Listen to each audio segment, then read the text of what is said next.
On a peut-être le temps de prendre quelques questions, mais vu l'horaire, ça va être juste. Youn nous dit combien de questions? 2, 3 questions. Piyoun Sran Dagoms. Jo. Les problèmes du budget, Jean-Michel. Jo, qu'est-ce que tu veux dire par les problèmes du budget? Il augmente, tu dis.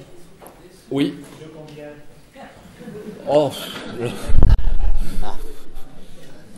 Le budget de la culture a augmenté en 2010, 2011, 2012, 2013. Ô combien sur les 4 ans, comme ça je ne te dirai pas le chiffre. C'est assez singulier quand même, surtout en 2011 et en 2012 où l'augmentation a été forte. En 2013, l'augmentation est faible. Nous sommes dans les discussions budgétaires pour 2014 et pour la première fois dans l'histoire de l'institution régionale, soit dit en passant quand même. Parce que c'est quelque chose qui n'est pas assez dit à mon avis. Nous avons connu depuis les réformes fiscales de 2009 une véritable recentralisation. C'est-à-dire que nous avions avant 2009 à peu près 30% du budget de la région qui dépendait de ressources fiscales, taxes professionnelles, taxes sur le foncier, etc.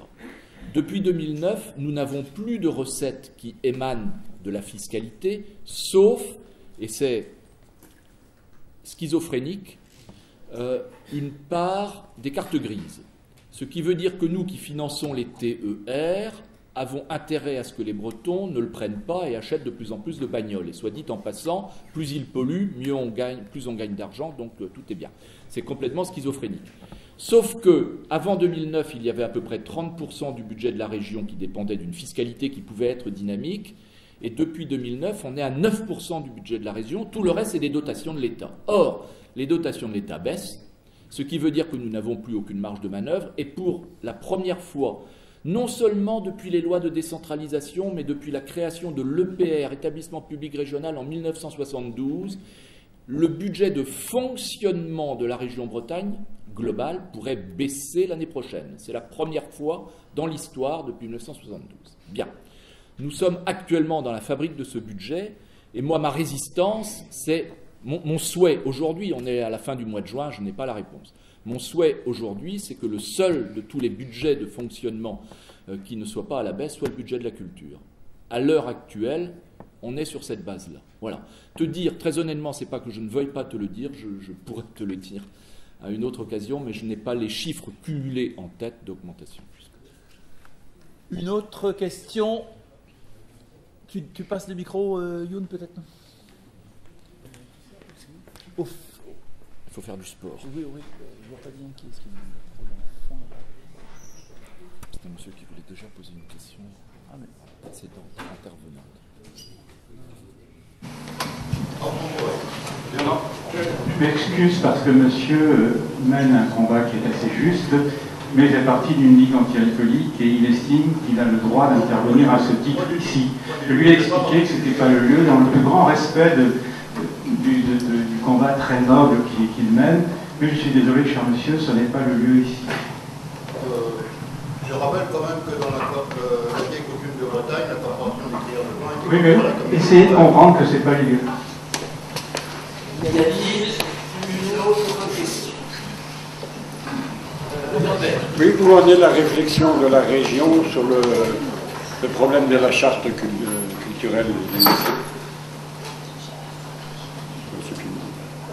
De la charte européenne des langues minoritaires. Bon, bah, la position de la région Bretagne est connue.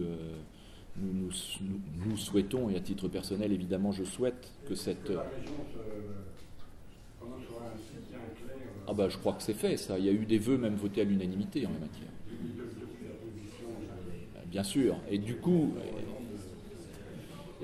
bah, il faut utiliser tous les outils qui sont en notre disposition. Et c'est là aussi, parce que les combats sont difficiles parfois et que les parlementaires ne suffisent pas, on l'a vu dans certains domaines, c'est là aussi que le mouvement social, le mouvement associatif, le mouvement breton, le mouvement tout court est nécessaire.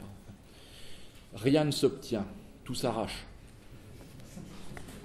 On va peut-être prendre une dernière question. Nous sommes attendus à la mairie à 18h30. En principe, il y aura une synthèse des travaux, mais aurons-nous le temps de la faire? Donc une dernière question, si quelqu'un souhaite intervenir et questionner Jean-Michel Le Boulanger. Bon, s'il n'y a pas de questions, j'en profite pour faire une courte synthèse. Il n'y a pas? Non. Que nous avons préparé à trois, Jean-René, Youn et moi. Tout au long de cette journée, nous avons beaucoup entendu parler des notions d'impérialisme, de colonialisme extérieur et intérieur, de massification, j'ai marqué de rapport de marchandises. Certains se rappellent d'avoir entendu Erwan Persson parler de ces rapports de marchandises, de minorités nationales, de minorités culturelles dispersées ou pas, de nationalité, de revendications nationalitaires, de régionalisme nationalitaire, de droits de l'homme, d'altérité. Grâce à Yves Persson, nous sommes passés des Mandés Sud de Côte d'Ivoire au Nigeria, au Québec, à Tahiti, aux Antilles françaises et anglaises, au Jura suisse et à la Bretagne. Nous avons balayé l'histoire, depuis l'Empire romain jusqu'au XIIe, XIIIe siècle français, du XVIe au XIXe siècle, avec les conquêtes coloniales. Nous sommes arrivés au XXe siècle et même au XXIe, car le combat des peuples dominés pour exister est toujours d'actualité. La disparition des empires coloniaux n'a pas, loin s'en faut, assuré la survie de toutes les minorités culturelles et linguistiques. Mais le terme qui était présent ou sous-jacent dans toutes les interventions ou presque est celui d'identité, souvent menacée tout au long de l'histoire par ce que Persson appelait l'impérialisme, qu'il soit linguistique, culturel, militaire, politique ou économique, mais aussi par une certaine conception de l'universalité ou même d'une laïcité dévoyée.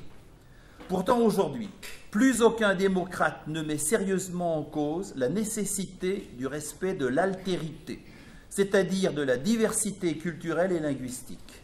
L'uniformisation est toujours une mutilation pour ceux qui perdent leur identité, mais aussi un appauvrissement pour l'humanité tout entière.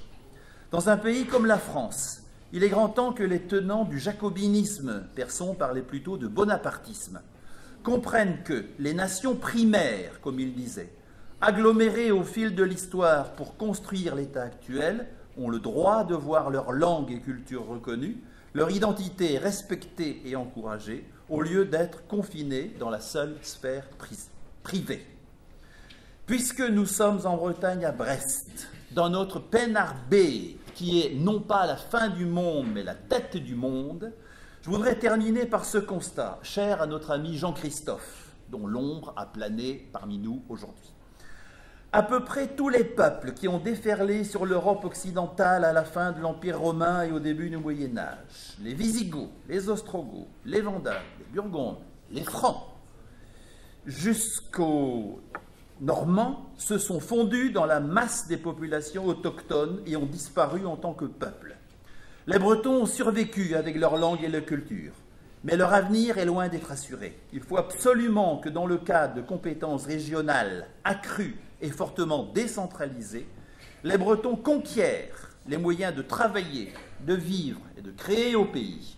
Il faut que l'Assemblée régionale, dotée de nouveaux pouvoirs, continue à encourager la création et la diffusion de la culture bretonne.